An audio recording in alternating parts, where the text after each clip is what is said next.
आप दुश्मन हैं मुसलमानों के, उसका सबूत ये बिल है। ये जो आप बिल ला रहे हैं, आप देश को बांटने का काम कर रहे हैं, जोड़ने का काम नहीं कर रहे हैं। दुनिया का सबसे पहला वक़फ़ खाने काबा मक्के में है, क्या हम उसके ऊपर भी सवाल उठाएंगे? क्या कुरान में क्या लिखा है, फिक़ह में क्या लिखा है, इस्लाम में क्या लिखा है, ये आप तय करेंगे या मैं तय करूंगा? सर, इससे हम मजहब में दखलंदाजी कर रहे हैं। आप सर्वोच्च न्यायालय के आदेश के बावजूद इसको हटाना चाहते हो। मान्यवर, ये सीधे सीधे कानून के खिलाफ वर्जी है। इस संविधान की अगर धज्जियां उड़ाने का काम आप करने का काम कर रहे हो, हम इसका पुरजोर विरोध करेंगे। Thank you, sir. Sir, I have given a notice under Rule 72 to oppose the Waqf Amendment Bill. Sir, I oppose the introduction of the bill under Rule 72(2) on the grounds that this House does not have the competence to make these amendments. This bill patently violates the principles provided in Article 14, 15 and 25. Sir, it is both discriminatory, arbitrary. It is a grave attack on the basic structure of the Constitution as it violates the principle of judicial independence, separation of powers. Sir, one thing has to be understood, that the Waqf management of a property is an essential religious practice for a Muslim. By denying legal recognition to Waqf al-Awlad under Clause 4 and Waqf by user under Section 3(r)(1), government has sought to severely restrict how Muslims can manage their Waqf property. Sir, in fact, Hindu endowment boards, I challenge, Hindu endowment boards are recognized even by usage and custom. Here you are asking for documentation. No existing law, whether non-religious or personal, limits the right of a person to will their property or dispose it. But what you are doing over here, a Hindu can give through will his complete property to his daughter or son. I as a Muslim cannot do, I can only give 1/3. But what you are doing, I can gift, but I cannot give it in the name of Allah subhanahu wa ta'ala. Now you are stopping me from praying. Now what you are doing, you are restraining Waqf al-Awlad. That is not only discriminatory and violating Article 25, sir. There is no limit on anyone to will their property dispose of. Sir, to insist that a person has practiced Islam for 5 years, sir, एक 2 minute दिए, सबको दिया आप। अगर कल कोई आके बोलेगा कि नहीं मैं 5 साल से इस्लाम प्रैक्टिस नहीं कर रहा हूं, कौन डिसाइड करेगा सर?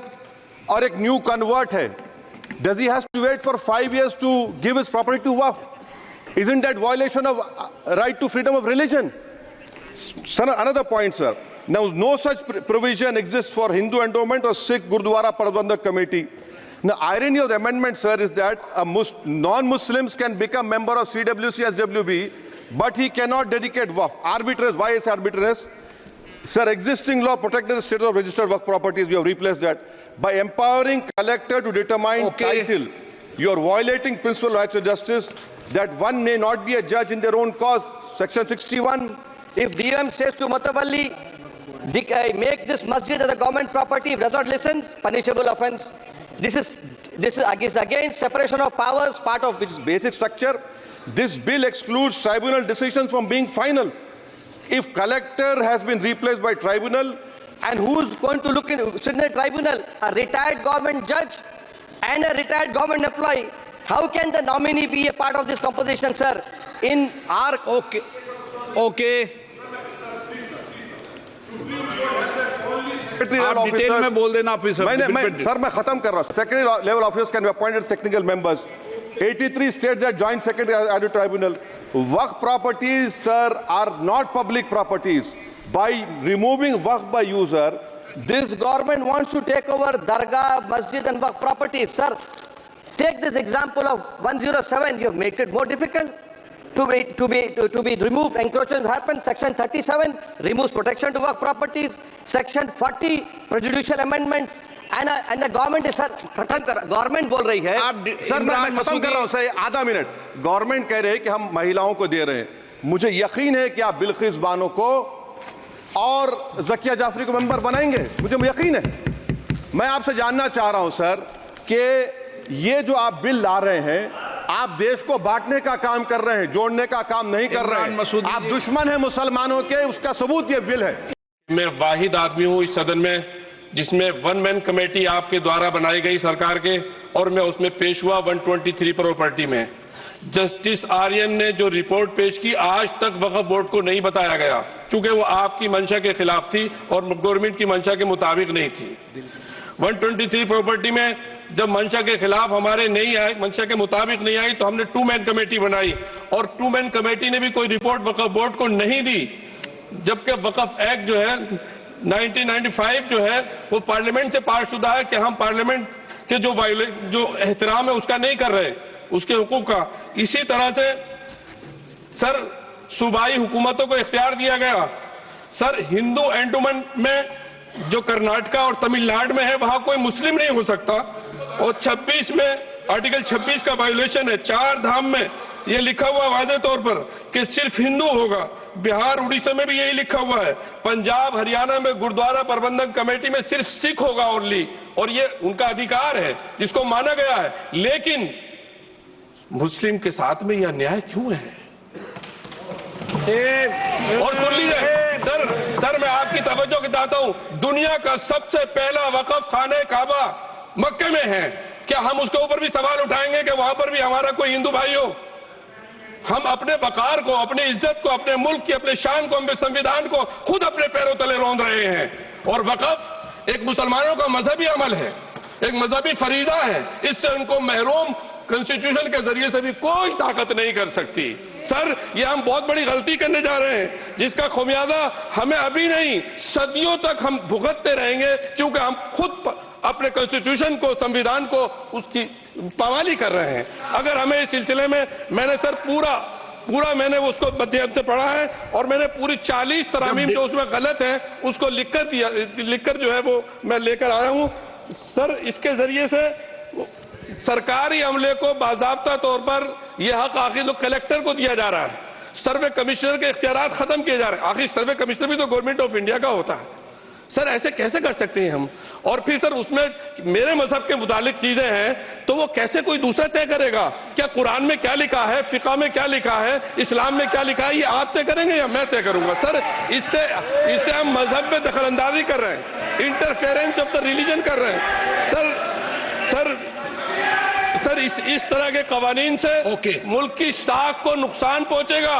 कॉन्स्टिट्यूशन की स्पिरिट हम खत्म कर देंगे, और अगर ये होगा तो कोई भी अकलियत, कोई भी माइनॉरिटी अपने आप को हिंदुस्तान में सेफ नहीं करेगी। पिछले दिनों सिखों के साथ भी ये हुआ, और कुछ ईसाई भाइयों के साथ भी इस तरह के वाकयात हुए हैं, जिसकी वजह से सब लोग अपने आप को असहाय महसूस कर रहे हैं। 10 साल से जो मुल्क में माइनॉरिटीज के साथ, उनके हुकूक के साथ, उनके रिलीजन फ्रीडम के साथ जो खिलवाड़ किया जा रहा है, उससे रूह कांप जाती है। और ऐसा महसूस होता है कहीं ऐसा ना हो कि जनता इन हुकूक के लिए, कॉन्स्टिट्यूशन को बचाने के लिए दोबारा सड़कों पर आ जाएगी।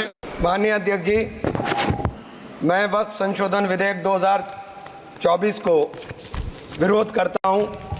मान्यवर, हम लोग संविधान की कसम खा करके यहाँ आए और इस संविधान की धज्जियां इस विधेयक के अंदर उड़ाने का काम किया जा रहा है। आर्टिकल 15 के अंदर धर्म, नस्ल, जाति, लिंग, जन्म स्थान के आधार पर भेदभाव करने को, मान्यवर मैं आपकी हंसी को समझ रहा हूं, लेकिन ये बहुत गंभीर और महत्वपूर्ण विषय है। अभी हमारे माननीय सदस्य कह रहे थे कि मंदिर और मस्जिद के मसलों में फ़र्क नहीं कर पा रहे। मैं बताना चाहता हूं, वक्फ बोर्ड मस्जिदों का प्रबंधन करने का काम करता है। वक्फ बोर्ड के तहत ही मस्जिदें सारी की सारी आती हैं, और वक्फ बोर्ड की शक्तियों को आप ख़त्म कर करके डीएम राज ला करके उन तमाम प्रॉपर्टीज़ के ऊपर लगभग 8 लाख एकड़ प्रॉपर्टी पूरे देश के अंदर वक्फ बोर्ड के पास है। आप वक्फ बोर्ड की प्रॉपर्टियों को खुर्द-बुर्द कराने की जो साजिश लोग कर रहे हैं, उन साजिशों को बल देने का काम कर रहे हैं।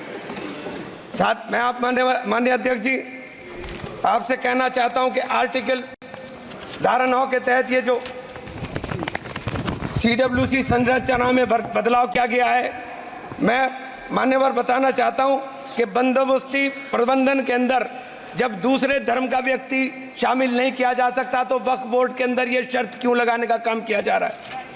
और आप अगर शर्त भी लगा रहे हैं तो मैं आपसे एक बात पूछना चाहता हूं कि जो कब्जे पर प्रॉपर्टी के ऊपर पूरे देश के अंदर वक्फ की प्रॉपर्टी के ऊपर कब्जे हुए हैं, उन कब्जों को कब्जा मुक्त करा करके अगर कानून लाते के उनको कब्जा मुक्त करा के वहां पर हम लोग शिक्षण संस्थाएं चलाएंगे। जिस आदमी ने वक्फ की प्रॉपर्टी, वो प्रॉपर्टी इस नियत के साथ वक्फ की कि आने वाली नस्लों के अंदर राय खुदा के अंदर फलाह के काम किए जा सकते हैं, उन फलाई कामों के लिए ओके, अगर अध्यक्ष जी 2 मिनट के लिए 2 मिनट अभी नहीं, 1 मिनट दे दीजिए। 1 सेकंड भी नहीं। श्री GM बाल योगी, नहीं, Shri GM Harish Balayogi. Thank you speaker sir. 1 minute को बात, हाँ खत्म कर, कंक्लूड कर। मैं माननीय अध्यक्ष जी कंक्लूड कर रहा हूँ 1 सेकंड के अंदर। मैं इसके अंदर धारा 40 को माननीय अध्यक्ष जी हटाने का काम किया। इसके अंदर सर्वोच्च न्यायालय की सिविल अपील संख्या 7812 7814 ऑफ महाराष्ट्र राज्य वक्फ बोर्ड बनाम शेख यूसुफ भाई चावला अन्य के तहत प्रावधानों की जांच की धारा 40 के प्रावधानों की जांच की। अपने फैसले के पैराग्राफ 170 के अंदर बहुत स्पष्ट रूप से माना कि एक बहुत अच्छा कानून है। आप सर्वोच्च न्यायालय के आदेश के बावजूद इसको हटाना चाहते हो मान्यवर, ये सीधे सीधे कानून के खिलाफ वर्जी है। हम कहना चाहते हैं कि संविधान की अगर धज्जियां उड़ाने का काम आप करने का काम कर रहे हो, हम इसका पुरजोर विरोध करेंगे और पुरजोर विरोध करने का काम करते हैं। बहुत बहुत धन्यवाद।